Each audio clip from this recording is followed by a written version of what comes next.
তুমি জান্নাতের কোন দরজা দিয়ে যেতে চাও কমেন্টে অবশ্যই জানাও। জান্নাতের 8টি দরজা আছে। প্রথম দরজা বাব আল জিকির। এই দরজা দিয়ে সেই সব মুসলমান প্রবেশ করবে যারা আল্লাহর জিকির করে।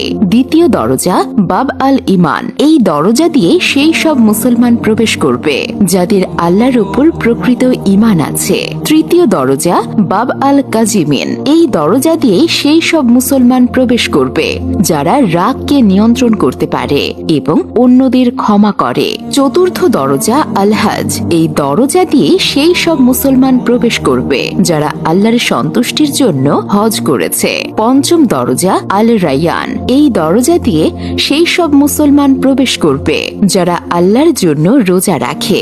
ষষ্ঠ দরজা আল সাদাকা। এই দরজা দিয়ে সেই সব মুসলমান প্রবেশ করবে যারা আল্লাহ তাআলার সন্তুষ্টির জন্য দান খয়রাত করে।